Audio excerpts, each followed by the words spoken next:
Well, coming up this Thursday, we are going to see Mayor Olivia Chow's draft of the 2024 city budget. The version she'll present to city councillors for a vote in 2 weeks from then. Now, one of the biggest line items on the agenda, or the budget, of course, is for Toronto Police.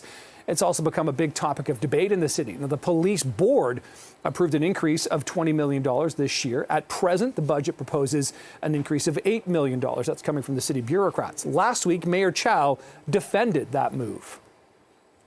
Let me set the record straight.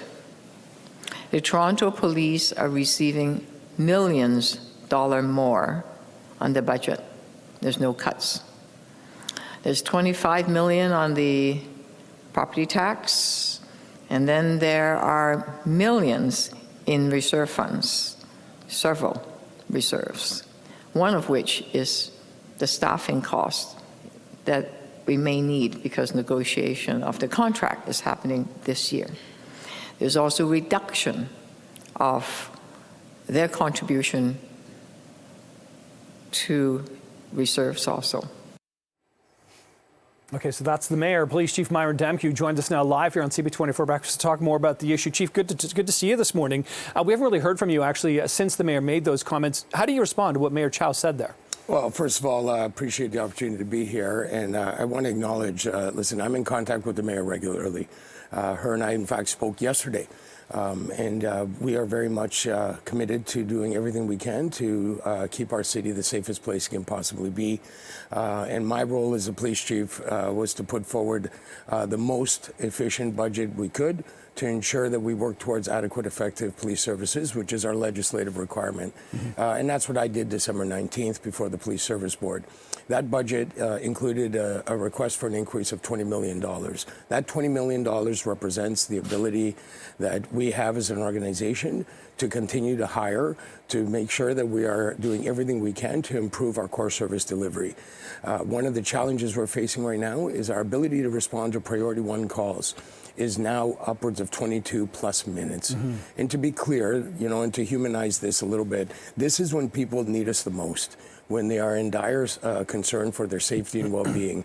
And we are on average taking over 22 minutes to get there. 60% of the time, when people call in those circumstances, we have no units available. And when that happens, it takes upwards of half an hour to get there. And, you know, this is very concerning as far as an indicator of our ability to deliver adequate, effective policing. Everywhere I go in the city, this is not the standard people of Toronto expect or deserve. Yeah. Okay. So let's talk, Chief, about the numbers here. So you're asking for an additional $20 million this year. The city is sort of countering with about an additional $8 million to the budget. If you don't get the additional money, what services or what will be cut? What will citizens not see in the city when it comes to policing? Well, so first of all, even presently, as the discussions unfold, we have called for a partial hiring freeze as it relates to our civilian professionals. That's already in place, pending the discussions unfolding at the city. The budget that I advanced and the board approved unanimously allowed for the hiring of 4 police recruit classes of 90 police officers each, and effectively keeping our pipeline open for hiring, the impacts of which will be felt actually in 2025. It's important to note that to hire a police officer takes 6 months of training before they then enter into practical training. So it's a very long process to get a police officer online.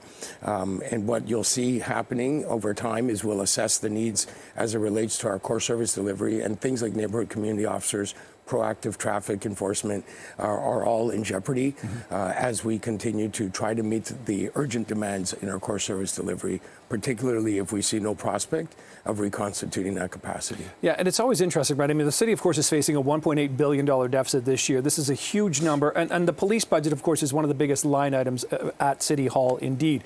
I'm sure, Chief, you're aware of the study that came out recently that said police spending doesn't necessarily have a correlation to actually lowering crime rates, et cetera. I wonder how you counter that and what your response is to that, because, again, you are asking for more money, as you've stated, to sort of try to improve on those response times, getting them down from 22 minutes. Not that, I mean, this isn't a criticism, but police have never reached that 6-minute standard that was set in effect about 30 years ago.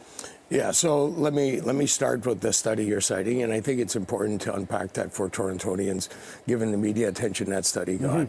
I think first of all, that study actually, when you examine the article where that study is cited, it actually identifies more questions that need to be asked and answered. So I don't want to oversimplify the discussion around the value of police officers in the reduction of crime, and in fact, I would debate that anywhere with anybody, and I think that's really a separate discussion. What I'm asking for is the ability to deliver core services. This is not about crime prevention. This is about arriving when people need us the most. And I've said this before, and it bears repeating. Torontonians don't need a lesson of patience from the Toronto Police. And they don't need that, particularly when they feel that their safety and security is in jeopardy. And right now, when people are calling us during their most difficult circumstances, it's taking us very long to get there. I think an important metric to consider is since 1999, we've increased by 37 police officers. Yeah, that's sort of, I was struck when I saw that figure, that when you think about where the population of Toronto's gone and only 37 plus more officers. Myron Demkiw, Chief, I really wish we had some more time this morning, but thanks for joining us. Just wanted to talk more about this. It'll be very interesting to see what comes out in the mayor's budget in 2 days' time. Thanks for being here. Appreciate this.